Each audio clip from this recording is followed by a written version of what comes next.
मियां नवाज शरीफ की एस्टेब्लिशमेंट से डील हो गई। सीनियर सहाफी ने नवाज शरीफ की वतन वापसी की खबर ब्रेक कर दी।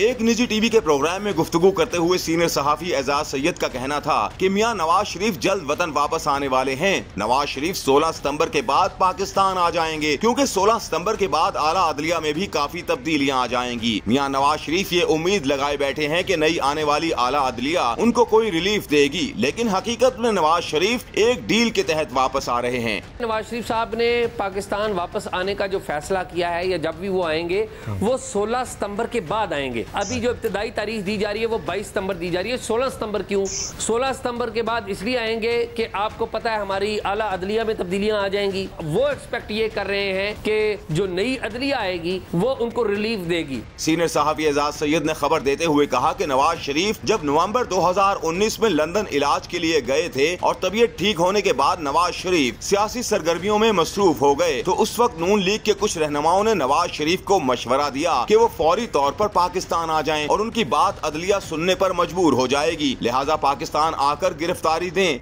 नवाज शरीफ साहब जब 19 नवंबर 2019 को गए थे बरतानिया, तो उस वक्त वो बड़े बीमार थे। गवर्नमेंट ने भी कहा वो बीमार है, इन्हें जाने दिया। फिर जब वो ठीक हो गए, अपनी पॉलिटिकल एक्टिविटी करने लग पड़े, तो इनको 2-3 इनके पार्टी रहनुमाओं ने मशवरा दिया था कि आप फौरी तौर पे वतन वापस आए। आप की जो बात है वो आपकी अदलिया सुनने पर मजबूर होगी, आप आए और आके अपनी गिरफ्तारी दे दें। सीनियर सहाफी एजाज सैयद का कहना था कि अब वक्त बदल चुका है, अब नवाज शरीफ सिर्फ डील के जरिए वतन आ रहे हैं, क्योंकि पहले नवाज शरीफ जलसों में जनरल रिटायर्ड बाजवा और जनरल रिटायर्ड फैज का नाम लेते थे कि वो उनके मामले में जिम्मेदार हैं। अब सिर्फ नवाज शरीफ अदलिया का नाम लेते हैं, क्योंकि नवाज शरीफ की अब एस्टेब्लिशमेंट से दोस्ती हो गई है और अब नवाज शरीफ ने अदलिया से उम्मीद लगाई हुई है कि वो उनको कोई क्लीन चिट दे। अब एक अंडरस्टैंडिंग और डील का मामला है। पहले नवाज शरीफ साहब नाम लेते थे, आपको याद है, वो कहते थे कि जनरल बाजवा और जनरल फैज हमीद, उन्होंने जलसों में नाम लिए कि जिम्मेदार है। अभी वो कहते हैं कि जी अदलिया जिम्मेदार है। ठीक है, अदलिया ने भी एक रोल प्ले किया है और एस्टैब्लिशमेंट के साथ भी दोस्ती हो गई है, और अब वो आ रहे हैं और एक्सपेक्ट ये कर रहे हैं कि अदलिया भी उन्हें क्लीन चिट दे देगी।